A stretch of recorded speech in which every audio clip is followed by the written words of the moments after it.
Just before we get into the pickups, this is the first time in like a month and a half that I've been able to shoot in the studio, and I've spent the last 3 days resetting up the studio, reorganizing things, laying things out a little bit differently. I put a bunch of kind of random stuff in the storage and tried to theme some things a little bit. So I just thought I would show you the new layout here, give you a little bit of a more close-up look, because you don't always see, it's kind of blurry in the background of the videos, right? You got that bokeh. So yeah, let's have a look. So starting on the top left here, the top shelf, I've just got some Nintendo stuff. Obviously my Animal Crossing Switch, my favorite Hori controller here, my Zelda Joy-Cons, Starlink, which I've never opened because I have it digitally, and the digital ships and stuff like that. This is one of those Canadian exclusive Link's Awakening cups. There's actually a couple more on another shelf from 7-Eleven, and then moving on down here, I have mostly Xbox stuff. Now, I threw a bunch of my 360 games in storage just to make this look a little bit better. I also have a bunch of Xbox One games in my room by my Xbox that I'm playing, but you can see also here, I just kind of randomly shoved this Donkey Kong DVD collection in here because it fit nice. I want to talk a little bit more about this Asterix and Obelix series. I did do a little bit of a video on them, but these games are fantastic. They're European, so most people don't know about them, but yeah, I absolutely love these games. And then moving on down here, I've got just a little bit of goodness here. You've seen my crash stand here several times. I actually just recently picked up this Wonder Woman at a garage sale. Absolutely love that. And then I've got some art books in behind here for Macross Frontier, the two characters, Ranka Lee and Cheryl Gnome. Just beautiful art books that I imported from Japan. Can't read them, obviously, because everything's Japanese. Put a little bit of a Pokemon background on this shelf. And then kind of hiding over here in the corner, I've got some PSP games. I'm actually going to be showing you some more that I just picked up this week. And then moving on down here, we've got some retro goodness. My TurboGrafx 16 Mini and my Captain Power collection, my XT7 Power Jet here, and some of the VHS tapes that you use. I actually did a video on that as well. And then further down here, we have my PS3 collection and my Nintendo Power collection, along with some video game hardcover strategy guides and things like that. Moving over to the next shelf here, I've got my kind of big box Switch special editions in here. So you see Story of Seasons, Pioneers of Olive Town, Rune Factory 4, another of the Asterix and Obelix games, XXL2. Then we've got Little Dragon's Cafe, the Octopath Traveler Wayfarer's Edition, Sakuna of Rice and Ruin. Absolutely love this game, it's fantastic. R-Type Final 2, my initial impressions on that game were not fantastic, but I'm growing to love it more and more every day. Little Town Hero, game by Game Freak that was pretty much trash when it came out, but apparently it's been patched and it's a little bit better. Prinny Exploded and Reloaded 1 and 2. Prinny is a spin-off character from the Disgaea series, and these games were originally on the PSP. And then of course we have the Link's Awakening Dreamer Edition here. So that's just some of my special editions. And then my Switch collection fills out a shelf now. We're looking at about 70, 67 games or something like that. A couple more of those exclusive Link's Awakening 7-Eleven cups. Animal Crossing coaster. Of course, I've got my Loftwing and Zelda amiibo. And then moving on down, we've got the GameCube collection here. Small but mighty, some good stuff in here. Fire Emblem, Metroid, the Donkey Konga and Donkey Kong Jungle Beat games to go with my bongos. Yeah, some other good stuff. Rebel Strike, Rogue Leader, Ikaruga. There's quite a bit of decent stuff in here, but I am still working on building my GameCube collection. And then we move on down to the Wii. This shelf is packed to the gills. Some good stuff in here, some not so good stuff. You know what the Wii is like, lots of shovelware, but there's lots of good stuff here. Particular favorites, the Epic Mickey 1 and 2 games, love those. Fortune Street is amazing. Metal Slug Anthology, I love. Zack and Wiki. Castle of Shikigami 3. The last story, obviously, is fantastic. And then these next two shelves here, just bear with me as I zoom on down here. We have are all dedicated to Star Trek, and of course you can see this. Great picture that my daughter Lily drew for me in a frame here. This is actually a painting on glass of my NerdCrave logo. And then over here we've got some Eagle Moss Star Trek comic books, hardcovers. Really love those. Bunch of Star Trek VHS tapes through here. And then on the bottom shelf, this is something interesting here that my friend Alex picked up for me. These are actually James Bond audio books. There's like 12 books on 36 CDs. This is actually a bit of a collectible that he found at a thrift store for me. Got a bunch of Star Trek episodes here from the Columbia House collection. So that's my kind of Star Trek goodness. And then moving on to the next shelf here, we have my DS collection, minus the couple of games that I'm going to show you in the pickups video. Nothing real amazing here, except for a couple of Final Fantasy and Dragon Quest games that I really love. Radiant Historia, Fire Emblem, Dragon Quest Monsters, Rune Factory. A lot of favorites here, but nothing super rare and expensive, with the exception of this Japanese exclusive Ni no Kuni, which we never got translated into English, so it's a little bit different than the Ni no Kuni on the PS3 that we eventually did get. I'm looking to get a fan translation loaded and play this at some point. Moving on down to my 3DS shelf. Again, small but mighty, some good stuff in here. Of course, Scott the Woz would love my copy of Chibi Robo Ziplash. We've got a couple of Fire Emblem games, Luigi's Mansion, Persona Q, Super Smash Bros, of course, Cave Story, that's a great one. Kirby Planet Robobot is a major favorite of mine on the system. A Link Between Worlds, Dragon Quest VII, Lord of Magna, Maiden Heaven, that is a fantastic game on the 3DS. And of course, my all-time favorite, Fantasy Life and Rune Factory 4. Two kind of simulation games that I absolutely love. Then kind of some special edition stuff over here. Fire Emblem Echoes, the big box, which is one of my favorite games on the system. A little bit of Futurama love here for those of you who get the reference. Then moving on down, we get into some Disney stuff. So I've got some Betamax tapes here that are pretty rare. The Walt Disney Gold Edition Betamax, Silly Symphonies, Daisy Mini. I'm missing quite a few of them, but that's something I try to collect for as well, along with some of these Disney Store exclusive figures. This giant Funko Pop here is the Target exclusive from the US. I actually had to import that. This is the regular version that we got here. They're both basically the same, but this is the giant Target exclusive.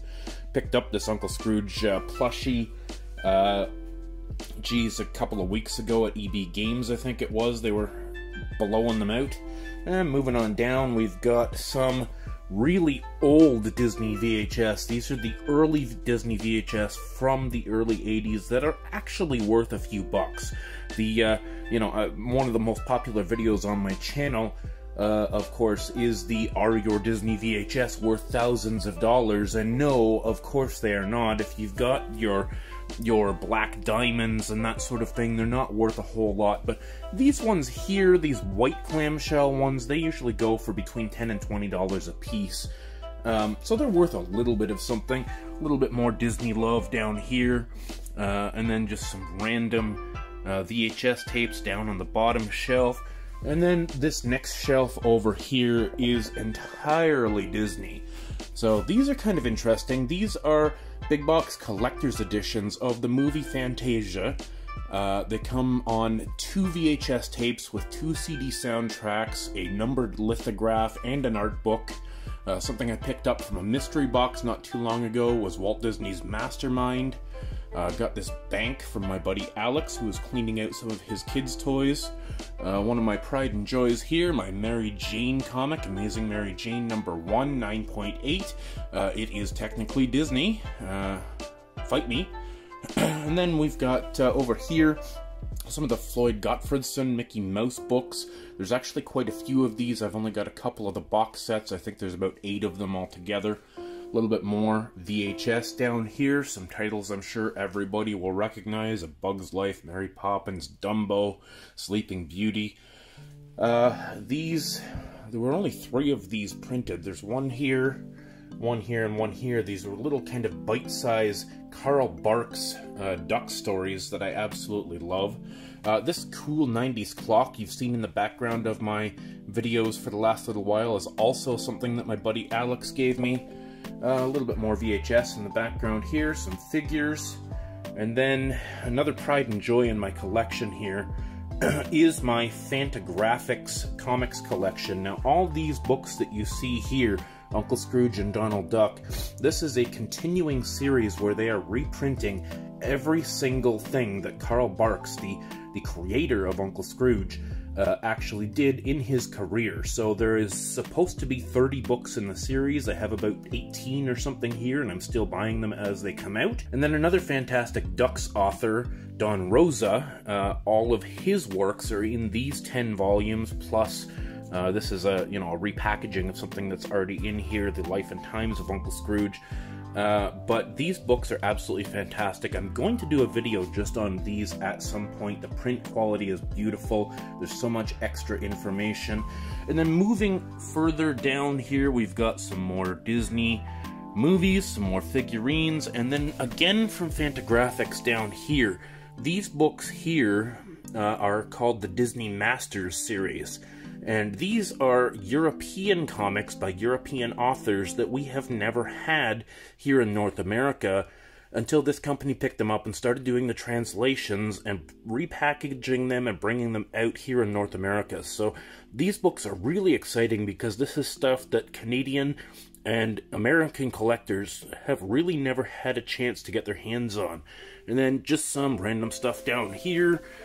And of course, then I've just got some box sets over here, some things I'm really proud of. Got my Stanley Kubrick collection here, some fantastic movies and a beautiful box set. You've seen this in some of my intros. Lex, this is a crazy weird series from the 90s.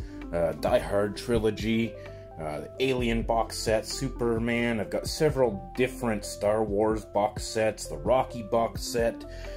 Indiana Jones, 2 different variants of the 3 movies, and then this is all of the young Indiana Jones that were released on VHS. A few other things of interest here, some Looney Tunes Space Jam stuff, Back to the Future set, another Star Wars set, the original Planet of the Apes, and some other cool stuff down here. Anyways, guys, thanks for watching my little bit of a studio tour here. One of these days I'll show you behind the scenes, some of the cool stuff up here. Do have a little bit of stuff on top of the shelves as well. But yeah, let's move on to the pickups portion of this video. Alright, well, it feels fantastic to be back here in the studio after so long. My daughter Lily, bless her heart, she was here for a month, and I absolutely loved every minute with it, but the studio was a disaster because that was her temporary bedroom. So I'm super glad to get back in here. I did a little bit of kind of cleaning and polishing up while I was getting things set up. So let's move on to the pickups portion of this video now. I've got some interesting stuff, nothing too crazy, but some things that I'm really excited about, and I'll tell you a little bit about how I came across this stuff as we go along. So I was on a road trip to Montreal, a little bit beyond Montreal actually, with my daughter Ivy and my mom last week, and it was a pretty grueling trip, but I did manage to stop at a couple of game stores in Montreal and another city, Kingston, on the way home, and I was able to pick up a couple things that really did interest me. Something I've been working on collecting are these special edition Zelda strategy guides by Prima. This is the collector's edition of A Link Between Worlds, the game that's on the 3DS. I have been meaning to get to A Link Between Worlds, and I will actually use this. So I'm glad to add this. These books are absolutely beautiful. They've got the gold edging on them, beautiful artwork inside and stuff. Kind of hard to show you here, but you know, some really gorgeous stuff in these books. and also useful as a strategy guide. So I have 3 or 4 of these. I'm trying to get all of them. The next thing I want to show you here while we're sticking on books, I actually got this in the mail today from Amazon, and I am amazingly impressed with this book. This is the Akira Toriyama Dragon Quest Illustrations book. Trying not to have too much of a glare on here, but this book is absolutely gorgeous. It was about $38 on Amazon, so not too expensive.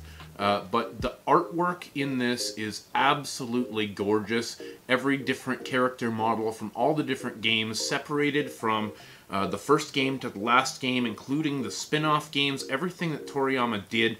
There are over 500 illustrations in here. There are all kinds of interesting notations. There's a nice introduction in the beginning of the book that tells you a little bit about Toriyama's career. Absolutely fantastic book. That's the back of it here. This is the front. I'll show you up close. Absolutely love this book. Glad to add it to my collection. I am a fairly big Dragon Quest fan. I haven't played all the games, but I absolutely love what I have played.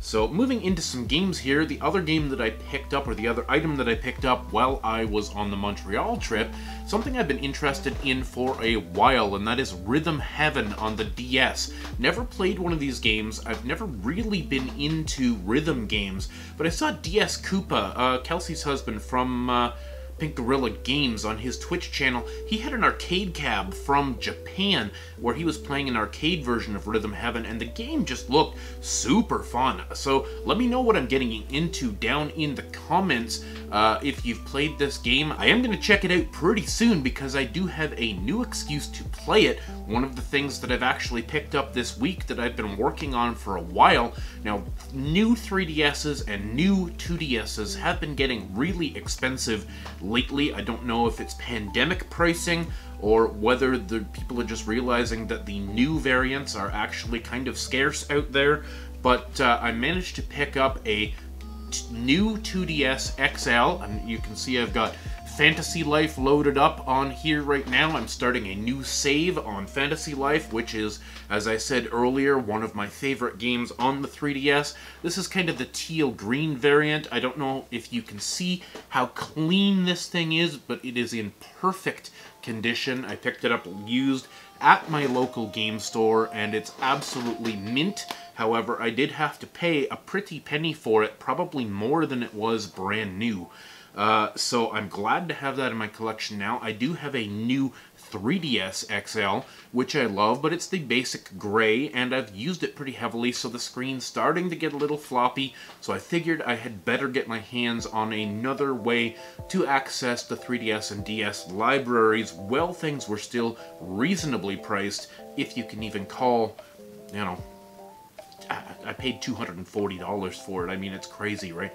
So, you know, if you can get your hands, I made a video 6 months ago or so talking about how now is the time to get 3DSs, new 3DSs, 2DSs, and the games in the library, because things are starting to spike up fast. Those libraries are expensive, and the new variants of the consoles are going up in price like crazy. So another couple things I picked up for my DS and 3DS libraries. I was in Toronto with my daughter Lily, and I picked up a copy of Hometown Story. This is a Natsumi game, you know, from the makers of Harvest Moon. I am not sure, Natsumi and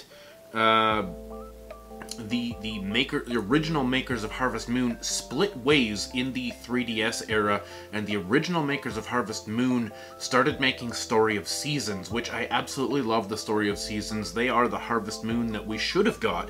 So at some point in the 3DS lifespan, Natsumi started putting out stuff that was not Harvest Moon, but similar.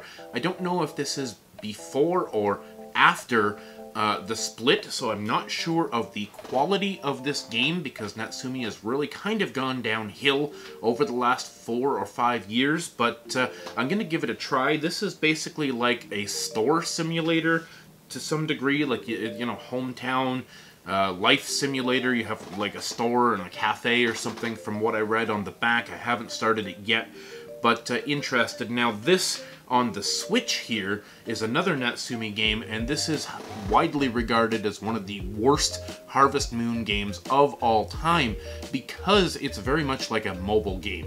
The artwork, the gameplay, it just screams Android game. But I wanted to pick it up anyway because it has a couple mechanics in it that kind of keep you coming back. Like a mobile game, it has a sense of urgency to it that a lot of these simulation games do not. They're often slow-paced, and this looked like it had some fast-paced mechanics that I was interested in checking out. I'll probably be sorry that I did, but it was only like 29 bucks, so I thought I would check it out. Pori Nog, who you see on the podcast all the time, told me that it was, you know, worth checking out. Maybe not great, but worth checking out. So I did. A couple games on the DS that I actually worked a trade for with Kaz. SimCity DS. I love my sim games, so SimCity DS and SimCity Creator. I don't know, I'm trying to get the glare off here.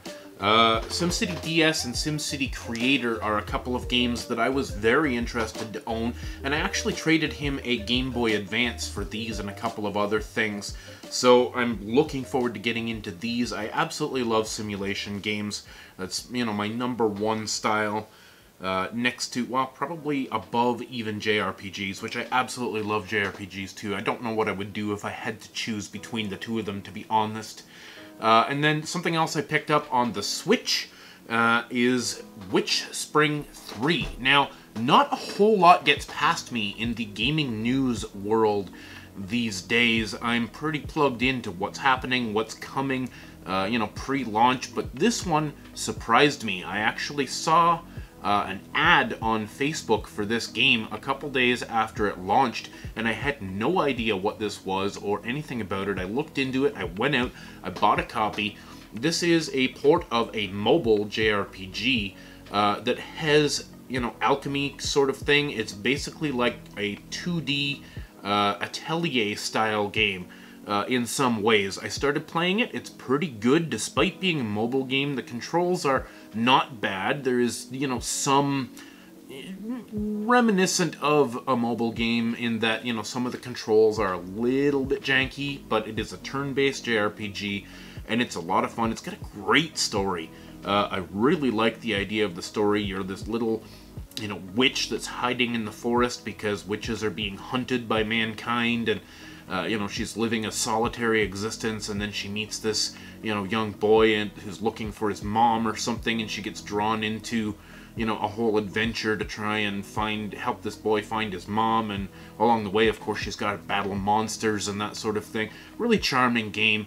If you haven't heard of it, definitely, you know, give this creator a little love, because this game is worth your attention if you like JRPGs, and particularly stuff with a lot of crafting in it. I got one Xbox One game here that I picked up. I was actually having a conversation with Sean. You've seen him on the channel many times and on the Beeps and Bloops podcast, but I recently picked up Final Fantasy 15 Royal, and I had seen this all over the place in discount bins everywhere, but I didn't know really what the hell it was. I didn't know the story on this game, but that is Final Fantasy Type 0 HD. And I had to ask Sean really what was the deal with this game, and it turns out it's actually pretty cool. Being, I guess, a spin-off game or, you know, whatever, he said that it was actually pretty fun, so I haven't played it yet. I'm going to get this loaded on my Xbox One here in the next couple of days, maybe this weekend, and give it a try, so I'll let you know what I think of it. But he said it's kind of more of an action-style game, rather than turn-based, from what I understand. I don't know. I could be wrong. He could be wrong. But, you know, I picked this up at EB Games for like $8.99. I've seen it in discount bins all over the place, so I thought it would be worth a try. And then the last couple things here that I have to show you, nothing special, but some cool stuff. My local game store, Iceman Video Games. Shout out to Cameron, Nat, if you're watching. Hey, guys. They have a deal on right now for games that are $9.99 or under, is buy one, get one free. So it was time to stock up with some good filler. I'm not really much for shovelware games, but good filler is always nice to have if you can get it cheap. So I picked up Pixel Junk Monsters here, which is a fun little game for, I think it was $5. Mercury Meltdown, which is kind of a Marble Madness style game where you're running a glob of mercury through mazes. I like this style of game. I think this was $7.99. One of which would have been free. Sid Meier's Pirates, another simulation game that I absolutely love by the maker of Civilization. I've never played this game, but I think I'm going to have a good time with this. I like pirates. Who doesn't like pirates, right? And then a couple of tactical games. Rainbow Six Vegas, which I thought would be a cool game to play on my PSP. I think this was $2.99, like seriously. SOCOM Fireteam Bravo 2, which was also $2.99.